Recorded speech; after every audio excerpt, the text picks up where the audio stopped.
Здраво, драги родители! Добре дојдовте на уште едно видео за свесното родителство. Во денешното видео повторно ќе продолжиме со содржините од најновата книга на Шефали Цабари, Родителска карта. Денес ќе ви го представам првиот чекор од првата фаза, кој што Шефали го нарекла фокус на вистинскиот проблем, личноста со проблемот бев јас, родителот. Во овој чекор Шефали прикажува свое лично искуство од своето собствено родителствување со својата ќерка во периодот кога таа имала 3 години и ова нејзино искуство било многу трауматично и стресно доживеано од нејзина страна, така да таа до ден денес многу јасно се сеќавала на ова искуство. Меѓутоа, после, откако повторно се вратила на работа како клинички психолог и кога доаѓале родители кај неа со слично такво искуство, како низиното, тогаш таа сватила дека низиното искуство било прилично вообичаено за сите родители кои што имале деца на таа возраст, и таа тогаш се рекла, само да го знаев ова, тогаш не би се чувствувала толку многу како родител губитник. Но ова искуство Шефали многу убаво го има објаснато во нејзината книга, и за да можам да ви го доловам најдобро, јас решив да ви го прочитам. Значи, што поавтентично, за да можете да го разберете она што го доживеала Шефали, како потоа го освестила своето однесување. Ќе ви го прочитам за да можете најдобро да го разберете. Време беше да го напуштиме паркот, зашто требаше да спремам вечера. Веќе имав дадено повеќе време од договореното за да тргнеме. Јас мислев дека сме спремни, ама ништо не ме подготви за хаосот што настана потоа. Ќерка ми апсолутно и жестоко одбиваше да го напуштиме паркот. Најнаш од едно сладко, разиграно малечко ангелче,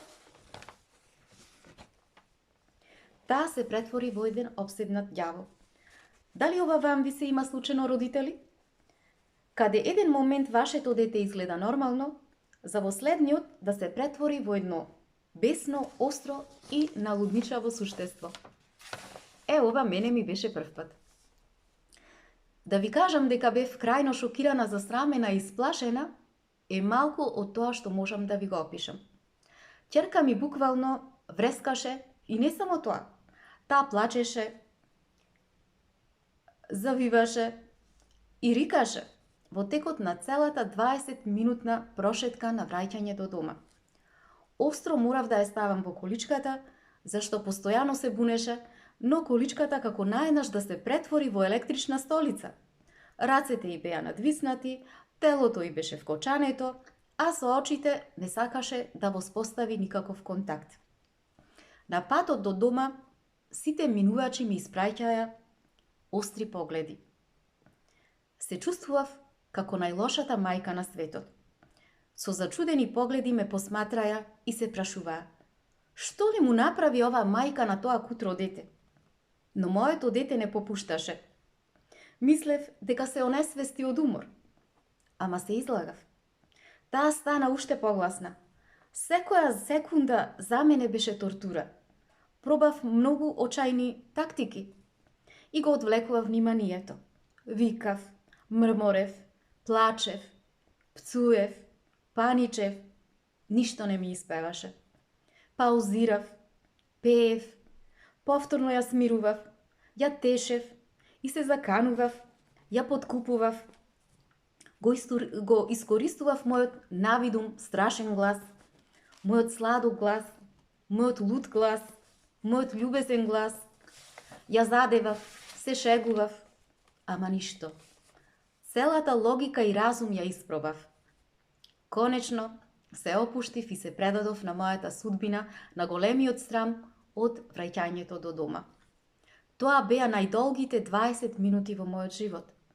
Секоја милисекунда ја исплакав.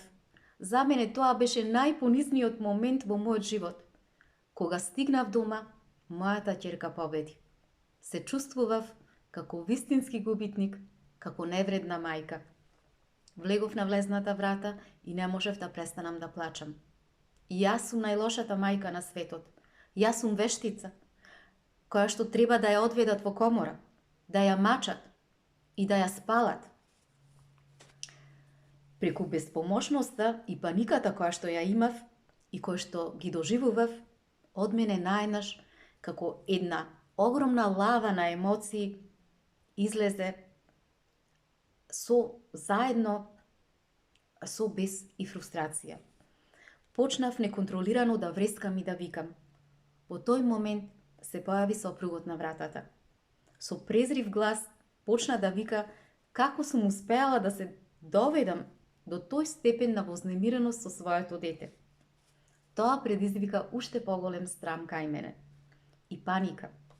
Ја напуштив куќата и заминав на долга прошетка. Тоа беше пресвртницата во мојот живот. На таа прошетка конечно се освестив и се отрезнив и се соочив со реалноста дека навистина немав идеја како емотивно да управувам со расположенијата, со мислите и со емоциите на моето дете. Имав нулта идеја. Тогаш сватив дека моето дете, а може би и сите деца, имаат способност да го направат родителот безпомошен и токму таа родителска безпомошност да предизвикува бес и лудило кај родителите. Значи, проблемот не е толку во однесувањето на детето, туку во тоа што детето предизвикува кај нас. Во тој момент почувствував трепет од вистината која одекнуваше во мене. Тогаш ја видов светлината. Се осветли една најважна мисла кај мене. Моите реакции нема никаква врска со моето дете. Никаква. Детето мое сакаше само да си биде самата таа. Дете, кое сакаше подолго време да си поигра во паркот. Секоја мисла, секое чувство, секое однесување што го покажав јас, имаше врска со нешто подлабоко во мене. Сето тоа бев јас. Почнав да плачам. Во мојот ум влегоа слики од мене како дете. Се видов себе си како безпомошно девојче, очајно за контрола, во нејзиниот свет. Се видов како мало девојче кое бара потврда и вредност. Од нејзините родители и од нејзините наставници. Тоа мало девојче беше несигурно. Копнееше за внимание и моќ од возрасните во нејзиниот свет. Таа беше толку изгубена. Шефали во тој момент сватила како нејзината 3-годишна ќерка предизвикала стара рана кај неа.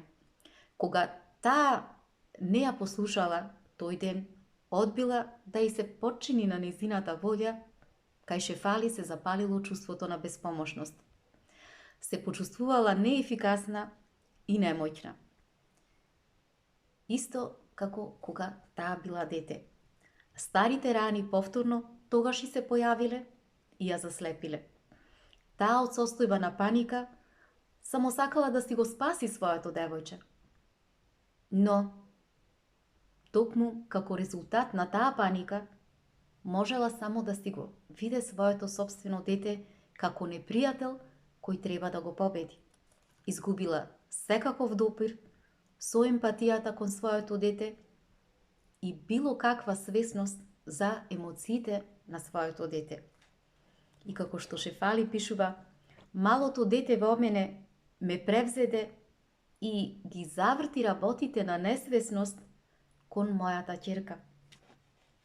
Шефали само сакала да победи по секоја цена кој е најмоćниот.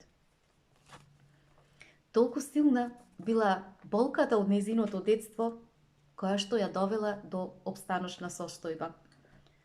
И Шефали тука пишува: волјата на моето дете се судираше со мојата волја и тој судир испровоцира терор. Сакав да имам контрола врз неа, но кога таа не се подчинуваше, на мојата доминантност, јас се изгубив. Веднаш ја етикетирав својата ќерка како лоша и како мој најголем непријател, до толку што посакував да избегам и едноставно да ја напуштам. И тогаш, во тој момент, како резултат на тоа, почувствувала еден огромен бран од срам, од едно чувство на срам, кое што едноставно од кое не можела самата да си поверува на себе до кој степен била способна да биде брутална и да биде студена спрема своето дете. Ова нејзино искуство од Шефали, што е она што во суштина сака да ни го објасни Шефали, сватила Шефали во тој момент како го доживеала тој аха момент. Значи, освестила дека начинот на кој што реагира во тој момент не била таа, туку било нешто кое што било многу подлабоко закопано во неа, за кое што имала многу малку свесност и кое што представувало една повреденост нејзина од нејзиното детство, кое што се уште не било излечено кај неа. Значи, дури тогаш, кога тоа нешто се појавило кај неа, таа ја забележала таа емотивна разделба, таа емотивна сепарација, кој што постоела помеѓу сегашноста и помеѓу минатото. И, значи, тоа нешто кое што го забележала било навистина клучно за да може да добие Шефали разбирање за нејзината реакција, за начинот на кој што реагирала спрема своето собствено дете. Значи, таа од сегашниот момент реагирала на раните кои што во основа биле детски рани. Значи, овие рани биле стари, односно рани од нејзиното минато.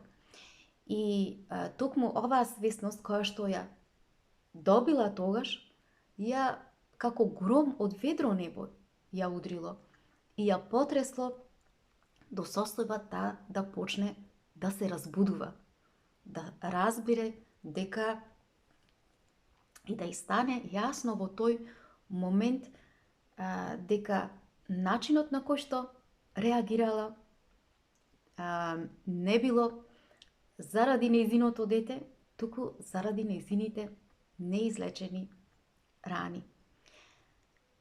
И како што вели Шефали, се во тој момент ми стана јасно. И сватив тогаш дека семето на свесното родителство веќе беше посејано. Драги мои, тоа е се за ова видео. Ви благодарам за вниманието. Имајте убав ден, се гледаме.